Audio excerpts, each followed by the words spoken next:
is CAREY. I'm an artist, a landscape painter. I am 40 years old. I just turned 40 on Monday, which was an interesting event to have happen during this whole pandemic. I graduated from the University of New Mexico with my MFA. I do lots of different residencies around the world. I'm a plein air painter to kind of, as a part of my practice, that's really essential, place and environment. I used to sort of eschew the label plein air for a lot of times. I almost consider it field painting, just because there's a certain element of it where I'm sort of almost not de-skilling it, but I love the idea that it's a primary document. So I'll never touch up those field paintings, but I'll come back in the studio and make big paintings from those. I have representation here at Richard Levy Gallery in Albuquerque, and representation in Denver at Visions West. For a time, I was an adjunct instructor at UNM as well, but the last couple of years have been fairly decent commercially to allow me to be a full-time practicing artist. And that's basically it. Excellent. I saw your show at Richard Levy Gallery. Oh, I don't remember. Yeah, it was beautiful. Yeah. Great. Quite amazing. So can you speak to the experience of being an artist in Albuquerque? How do you think Albuquerque lends itself to your artistic practice, your livelihood, just inspiration, just anything about the experience being an artist in this city as opposed to others? Well, it's home. I grew up here, actually went to undergrad here as well. So I'm just, Albuquerque through and through, really. There's, the community of artists I love. It's just fuels me in a lot of different ways, and place being so important to my work, even though I do deal with a lot of exotic locations. Up until this happened, I'd plein air paint at least once a week out in the desert. And really all through grad school, I only painted in Mexico, was interested in how a place was formed, how we visualized the surrounding landscape and how we treat it, and tried to sort of look at that as sort of a larger project.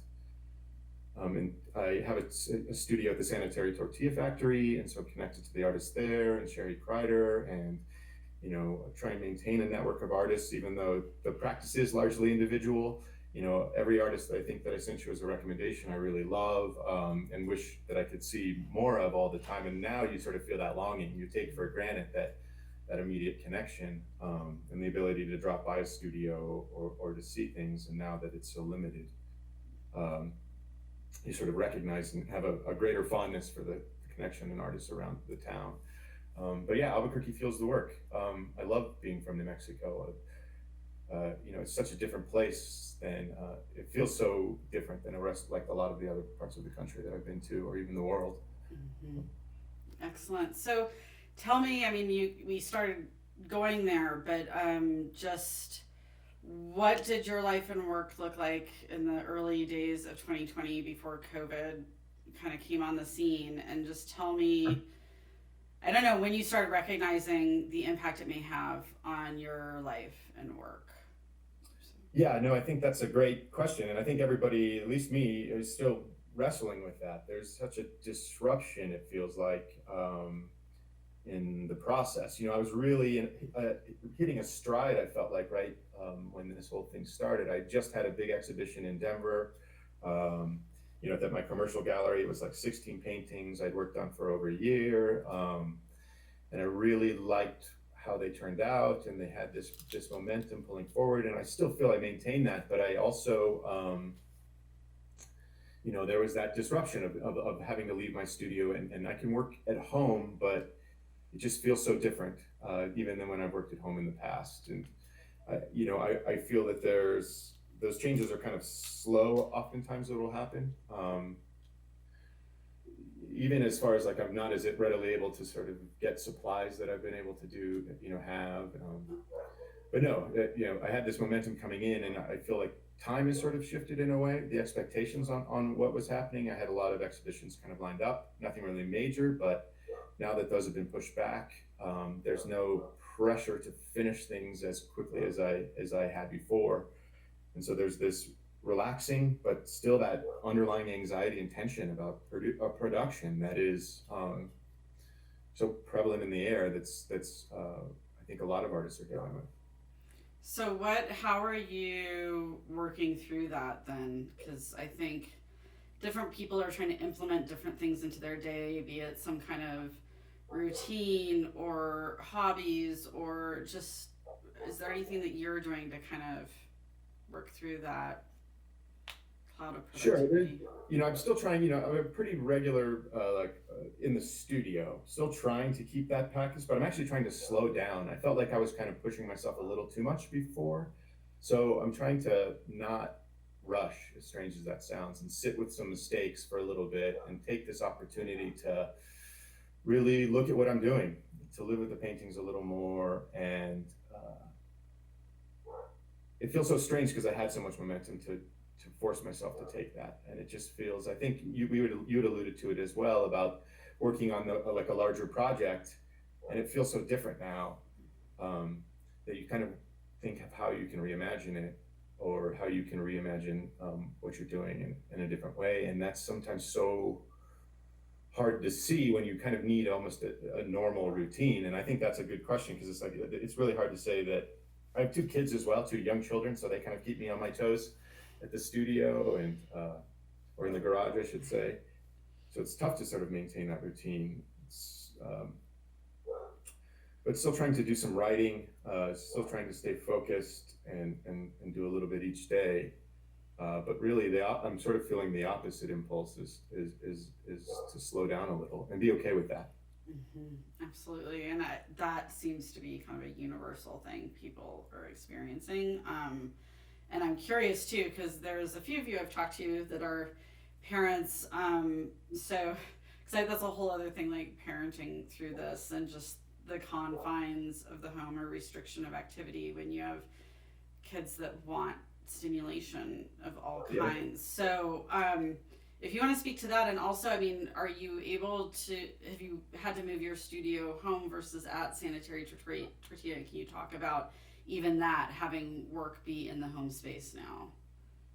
I've worked at home before when I've had to for shows, but this feels so immensely different. And I think it's just because of the, what you just mentioned, like the kids needing a different type of stimulation now. Like they're very young, but they have a sense that something's happening. It's almost impossible not to sort of have them. All your tools for parenting are somewhat limited, just because you can't go to the zoo, or they're not being able for them to be able to socialize with kids their own age is also extremely difficult. And you're sort of hyper aware of their emotions, or trying to be, and there's this kind of, it's almost like a crucible too, because they need space, you need space, but then also you can be vulnerable and need attention from them. And I think that goes with anybody sort of in this situation. So it's even with my wife, where it's sort of like trying to figure out how everybody's needs can be met with such a difficult thing. And then the practice is almost that same way. That relationship I have with my practice is like, does the practice need space? Does the practice need attention? How do you nurture what you're putting out into the world? And then it feels that I think children is actually an interesting comparison. I hadn't thought of that, because it's almost like a lot of these paintings I'm making now, I really want them to go out and socialize. Like that's what they're meant for, and they're restrained from that. So there's this weird longing to get them out into the world, and an inability to be able to do it in the fullest sense that you can. And what does that mean? It's so hard to know.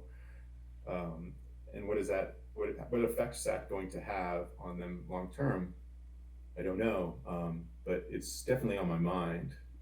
So I know, in talking to a couple other artists as well, it's like this way in which, if it's like an expectation that we're all expected to engage with art now in this like very virtual sense, and just people that on one hand you like value and honor like the institutions and people that are trying to do this and just salvage whatever they can and do whatever they can, but at the same time this resistance to like wanting to experience art in this virtual way. So I mean, I don't know if these are things you've been thinking, or if you want to share any thoughts as far as like interaction, engagement with art, like beyond your own, but just even if you're used to going to your studio space where you're you are engaging with other artists or going to shows where you're able to see their art and kind of, I don't know, has there been a flattening of that experience, or what is No, that like? great question. It's something I've been feeling acutely. I'm tired of looking at my own paintings. You realize what a gift it is to stand in front of somebody else's well-made painting and art. You realize how it's heartbreaking, really, as an artist, to love this thing and love what all these other artists do. And I have a limited collection here, but just to see a new painting in person is such a gift. And I think it'll return. There'll be a greater appreciation of that as that happens, and there's just no substitute for it. And been thinking about that a lot, feeling that longing immensely. So where it's like there's so many painters that I love. I mean, that was part of that list of artists that I made for you. It was like, these are people that I not just want to see and talk to and hear how their experience. I desperately want to see their paintings again. And that list just grows longer and longer and longer. And the more digital stuff I see, I'm like, oh, I imagine this in person. And it's just, you realize how important that is in the long run. But I think that's a great question. And where do you see, I mean, I think also there's been this like reframing for people is dealing with something like a pandemic. I mean, it's a very unique, very extreme life experience and circumstance where, health, our well-being, in the most basic sense is at the forefront. Sure. And what is deemed essential in this world. But where does art play into that? And that's another great question. I've been talking to a lot of different artists about that, and my wife's a nurse practitioner, so she's essential. She's at UNMH, and so she goes in and still works a regular set of days, and it's very different. And I have a couple other artists that their partners also are essential. And it can be hard. We've talked to a couple of them where it's very hard to sort of feel like what you do is as important as what they do. And it's not even that term essential. It's just like, does it matter? How are these gifts and things that we put out in the world, how do they stack up? And ultimately you come to the conclusion that they do, and that there's something very important. It was almost what we were talking about with the last question, of just like that gift of being able to stand quietly in front of a painting is essential to what we do. It's very different than saving a life or wanting to, or helping homeless people. I have a friend who's in Colorado and works for the Colorado Coalition for the Homeless, and there's that impulse to do something that seems more pressing that I know a lot of artists are facing, and I think that's something that's hard to deal with. And maybe it's great to everybody who looks at their practice a little bit like that. Look at and ask, what is important about this? What is essential? Because it's not always a question that gets asked so acutely. It's kind of that crucible we were talking about. Does it matter? Are these paintings important, or who are they important to, and what do I want to say? And maybe that's the big shift that happens in a lot of individual practices. Is there's that feeling of like, what is essential and what does it look like to make essential art? Because it's often asked, and I see so much essential art, but I think it's important for every artist to ask that on their own. And that's going into one of the questions I had, and I haven't asked it with everyone, because everyone has what they're expressing, what they're doing with their art. A lot of the artists I'm talking to are much, like you, very seasoned. They've been doing their craft. So I don't know that it's going to, change coming out of this. I think people are gonna, but I'm just curious to hear, like, what part of your innermost self, like, what are you expressing, doing when you're doing your work, that may see a shift coming out, or do you see a shift coming out of that? I do. They were already moving a little bit more to kind of a process-oriented thing, but one thing that's happened in the new work, and actually I should send you, I don't think the images are on my webpage, but the show in Denver is time. they're dealing a little bit more with sort of elements in time in a still image and in a painting, you know, like painting unfolds in a different way than say a photograph or film or a performance. So you know, its limitations can be really beautiful in how it expresses time. So things, you know, this sort of like progression of suns and this idea of a repeated journey that came up in each painting and repeating these forms. And now it just feels like Groundhog Day. You know, I'm sort of living this repeated thing, and there's these almost repeated mental processes that I feel like I get stuck in constantly. And so that's becoming really acute. And it's like, how do I continue to show this repetition? How is time shifting for each of us? We're experiencing time so differently than we normally did.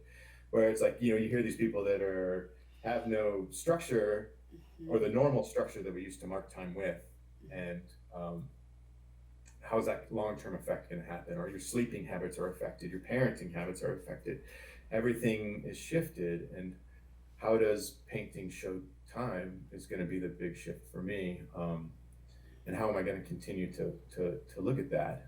And a lot of times my work takes a lot of years to develop. I mean, I really am a painter who thinks through the work.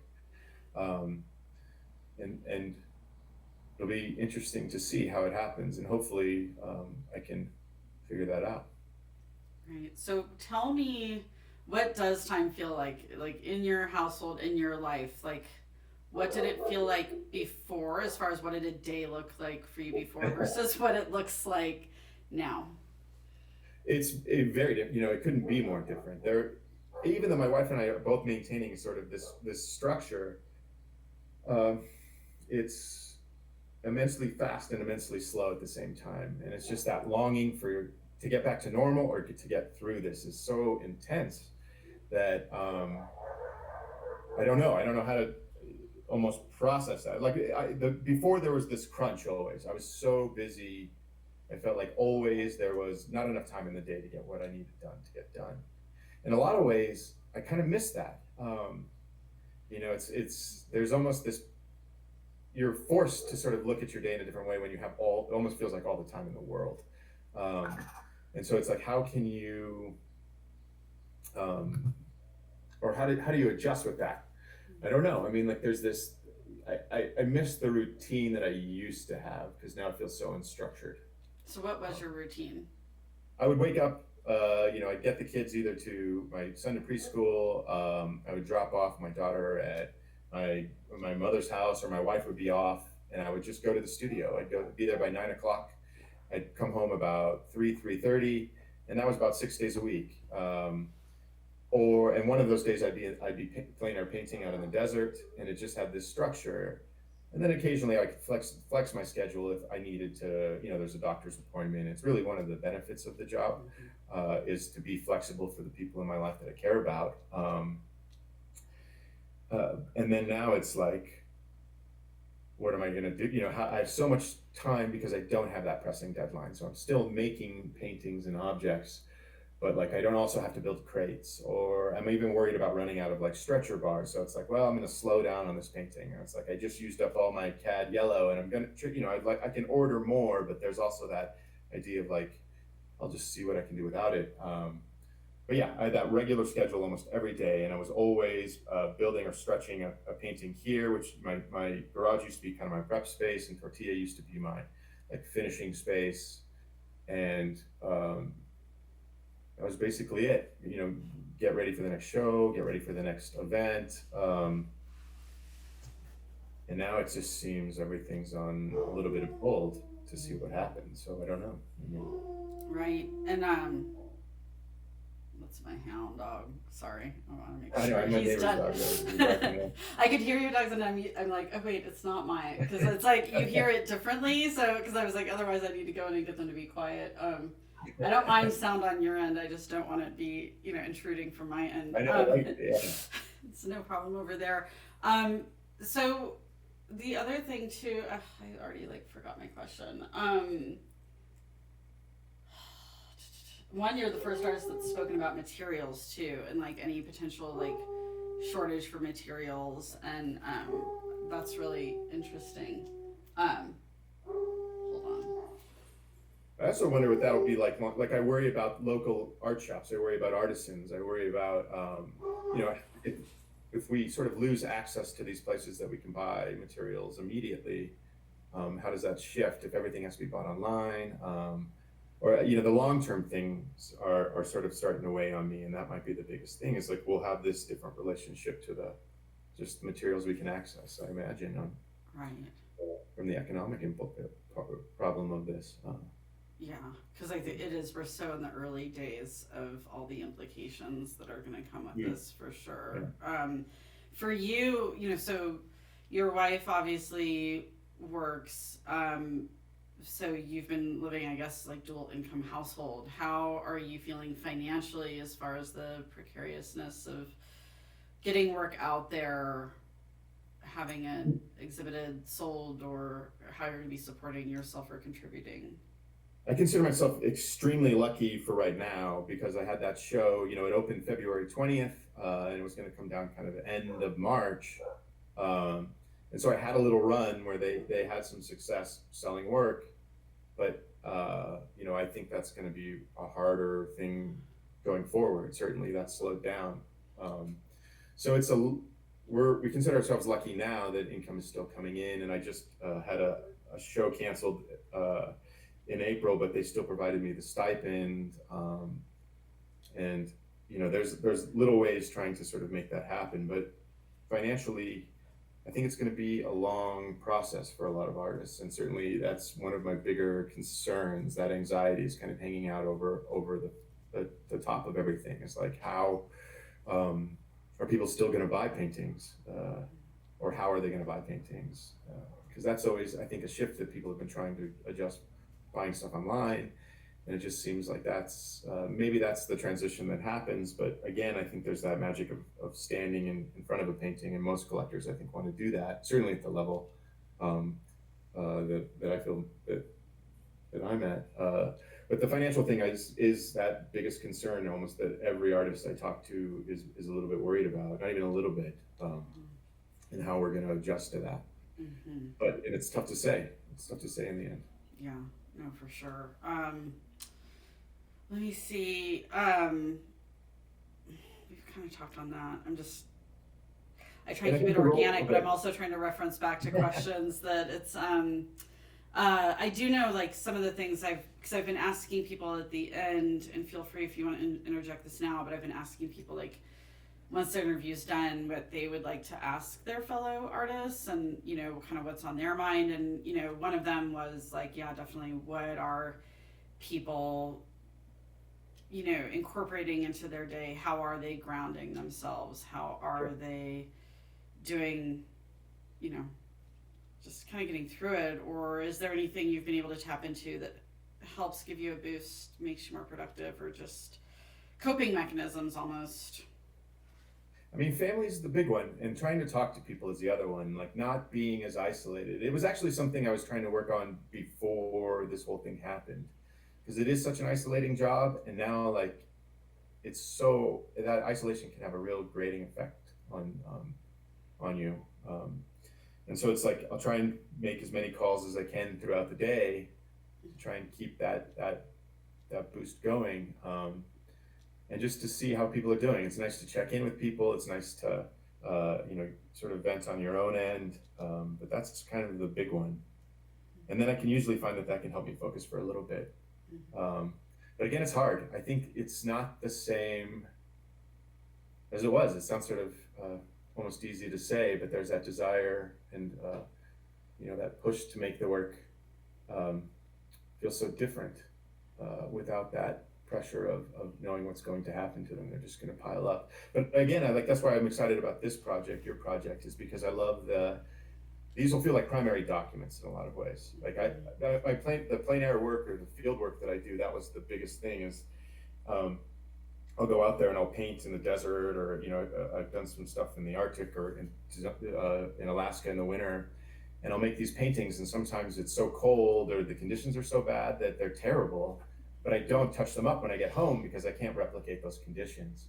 And that pushes me a little bit to make work now, because I know that as difficult it is to make work, I'll never be able to make this work under these conditions again.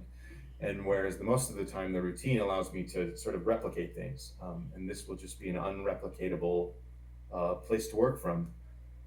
So maybe I don't want to say the anxiety is a gift because it feels awful, um, but like maybe the work that comes out of it is the gift that that anxiety allows.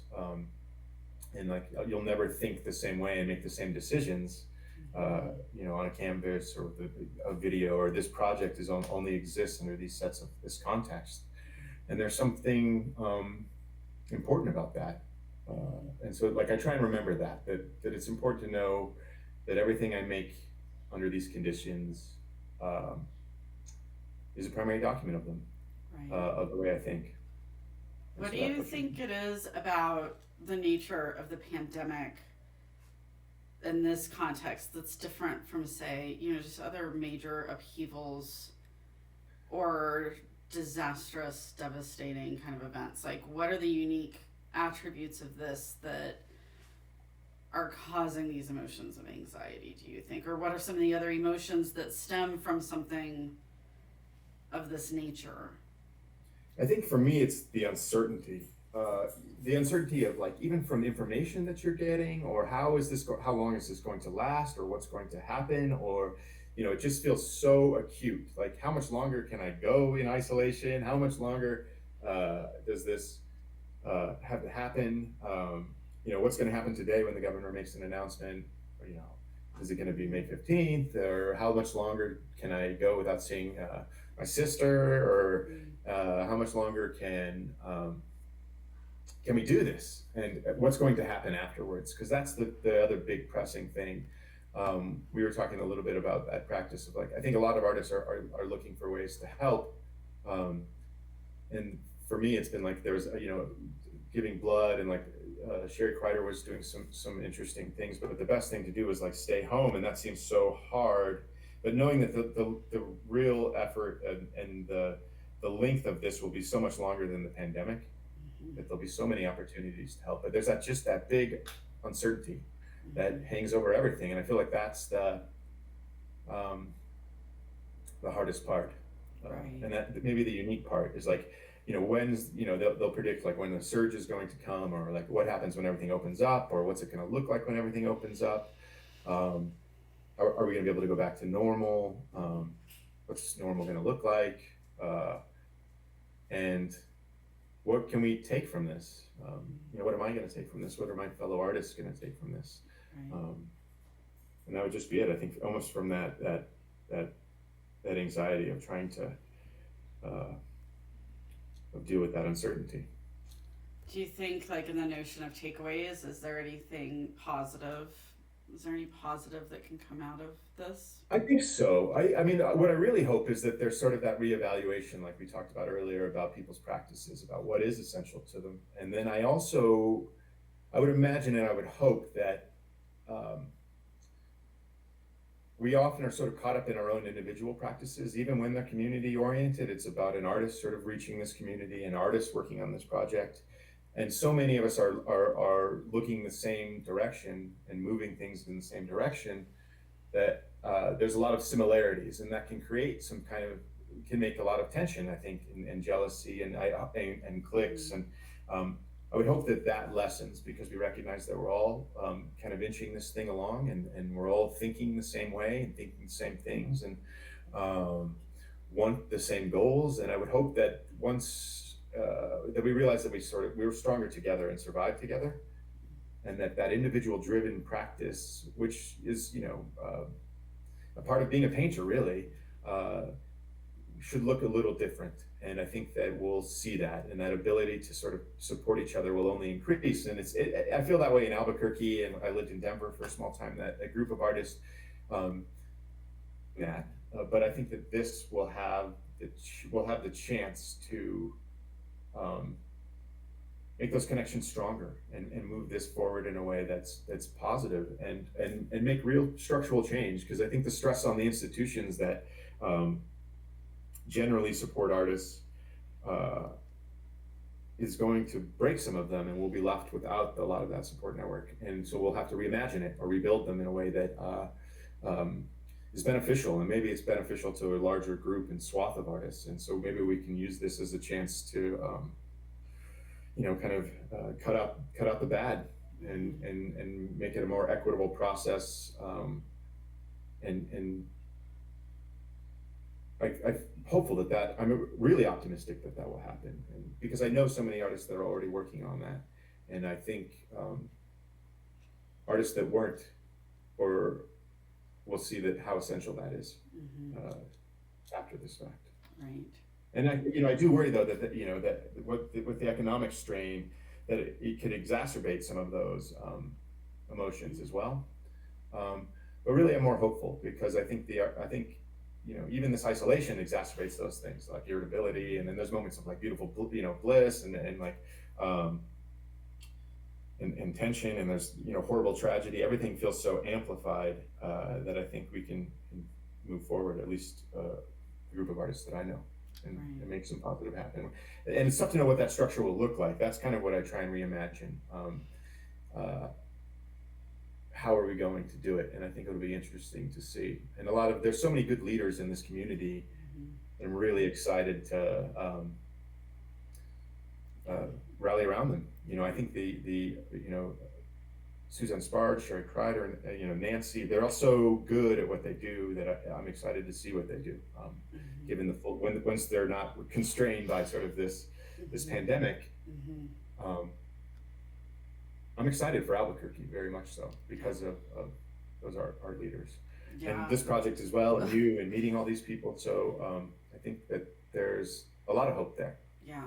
I'm so grateful every day that I live here versus elsewhere. Like in these times, it's just for sure. So I think the final thing, and I want to chat with you more about for camera.